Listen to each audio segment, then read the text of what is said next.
क्या आप जानते हैं कि घर में रखा हुआ एक छोटा सा बेलपत्र भी आपकी पूजा का हिस्सा बन सकता है? लेकिन अगर बेलपत्र को रखने में कुछ बातों का ध्यान न रखा जाए तो धार्मिक मान्यताओं के अनुसार इसका शुभ फल नहीं मिलता। आखिर घर में बेलपत्र रखने का सही नियम क्या है? इसे कहाँ रखना चाहिए, कितने समय तक रखना चाहिए और कौन सी एक गलती बिल्कुल नहीं करनी चाहिए? आज की इस वीडियो में हम इन्हीं जरूरी बातों को जानेंगे। सबसे पहले एक बात समझ लीजिए, बेलपत्र भगवान शिव को अत्यंत प्रिय माना जाता है। सावन और सोमवार के दिनों में विशेष रूप से शिवलिंग पर बेलपत्र चढ़ाने की परंपरा है।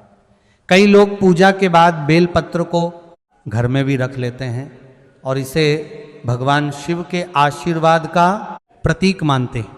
लेकिन यहाँ सबसे जरूरी बात है कि बेलपत्र को सिर्फ एक सामान्य पत्ते की तरह कहीं भी नहीं रखना चाहिए।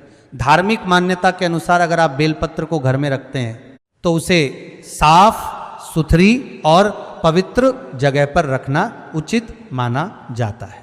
आप इसे पूजा स्थान में भगवान शिव की तस्वीर या शिवलिंग के पास रख सकते हैं।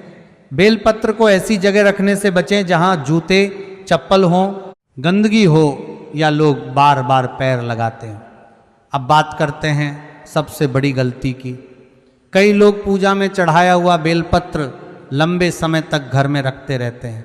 बेलपत्र सूख जाए, खराब हो जाए या उसमें गंदगी लग जाए, फिर भी उसे हटाते नहीं हैं।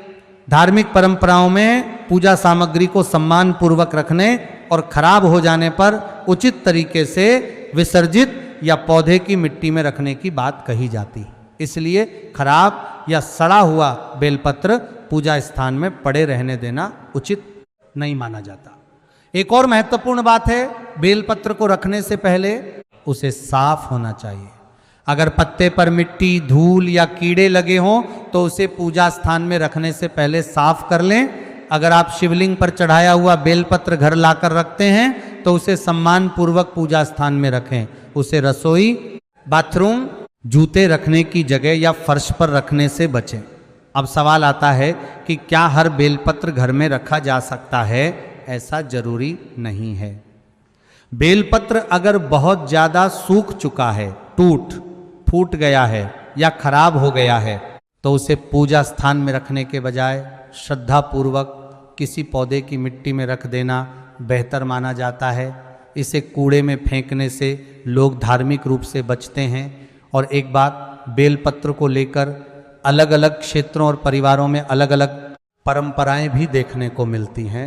इसलिए किसी एक स्थानीय मान्यता को सार्वभौमिक नियम मानना सही नहीं होगा।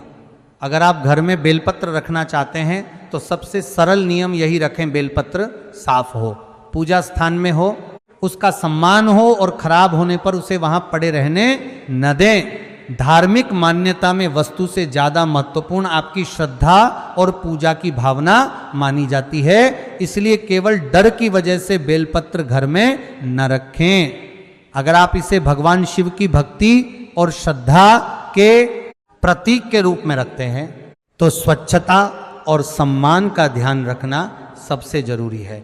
और अगर आप सावन में भगवान शिव की पूजा करते हैं तो अगली बार बेलपत्र चढ़ाते समय सिर्फ पत्ता चढ़ाने के बजाय उसके प्रति अपनी श्रद्धा और नियमों का भी ध्यान रखें।